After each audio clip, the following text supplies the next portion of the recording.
আমরাও কিন্তু 14 সালের যে নির্বাচনে ছিলাম, 10th পার্লামেন্টে আমি ছিলাম, আমরা আমাদের পক্ষ থেকে আপনারা যদি আর্কাইভে যেতে পারেন, প্রত্যেকটি বিষয়ে আমরা আপনার সরকারের সমালোচনা করেছি। আমরা আপনাদের যে অনেক প্রার্থীকে লাস্ট আমরা ইলেকশনে দেখলাম আওয়ামী লীগের সমর্থিত জাতীয় পার্টি মনোনীত। আপনারা কি সত্যিকারের একটা কোনো স্বতন্ত্র, আমি উইথ ডিউ রেসপেক্ট সেলিম ভাই আপনাকে বলতেছি, আপনারা কি জাতীয় পার্টি কোনো সত্যিকারের রাজনৈতিক দল? যদি মহাসচিব সহ অন্যান্য অনেকে পোস্টারের মধ্যে লেখা আছে যে ভুয়া যে ইলেকশনটা যেটা আমরা সর্বশেষ দেখলাম যেখানে মানুষ পার্টিসিপেট করেনি, সেই ইলেকশনে পর্যন্ত তারা লিখছে পোস্টারের মধ্যে আওয়ামী লীগ সমর্থিত জাতীয় পার্টি মনোনীত। তাহলে আপনারা বলেন এইটার আনসার দেন। সেটা আপনার প্রশ্নটা যথার্থই আছে, কিন্তু সবাই সেটা করে নাই। যেমন আমি আমার কথা বলছি যে আমার এটা আপনারটা নির্বাচনী ব্যক্তিগত, এলাকায় এটা আপনি সেটা স্বীকার ভুল করতে হবে আপনাকে। সেটা ভুল হতে দেখেন আজকে শুধু আওয়ামী লীগকে দোষ দিলে হবে না, বিএনপি বলেন ইভেন জাতীয় পার্টি তো ফেসিবাদের আরেকটা বড় সহযোগী।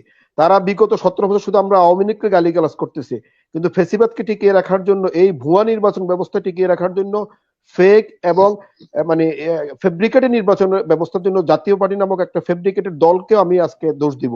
14 সালে যে নির্বাচন হয়েছিল সেই নির্বাচন প্রতিদ্বন্দ্বিতাহীন বা অংশগ্রহণহীন নির্বাচন হয়েছিল। সেখানে আমার ধারণা হলো যদি বিএনপি বা সকল দল সেদিন অংশগ্রহণ করতেন, সেক্ষেত্রে আওয়ামী লীগ এইভাবে একের পর একটি নির্বাচন করে প্রশাসনের দলীয়করণ করে এই শক্ত অবস্থানে আওয়ামী লীগ যেতে পারতো না। জাতীয় পার্টিকে আমরা মাইনাস করবো এই কারণে, জাতীয় পার্টি যতক্ষণ পর্যন্ত নতুন মানে গণমানুষের রাজনীতিতে না আসবে জাতীয় পার্টি নিয়ে কোনো কথা নেই।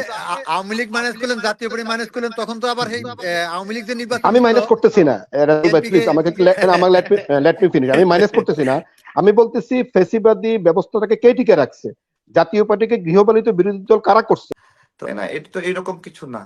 এগুলো নিয়ে অহেতুক মানে এটা যেগুলো করতেছে এগুলো দীর্ঘ সময় ক্ষমতা থাকার অভিলাষ তৈরি হয়েছে কিছু মানুষের মধ্যে যারা ক্ষমতায় আছে, তারা এগুলো থেকে এই ধরনের উলটপালট কথা বলতেছে। তার মানে হলো জনগণ ক্ষমতাসীন কাউকে চ্যালেঞ্জ করতে পারে না। জনগণ ক্ষমতাসীন কারো বিরুদ্ধে নিপীড়িত হলেও তার বিরুদ্ধে একটা অভিযোগ দায়ের করতে পারে না, বা থানা পুলিশ সেই অভিযোগ নেয় না।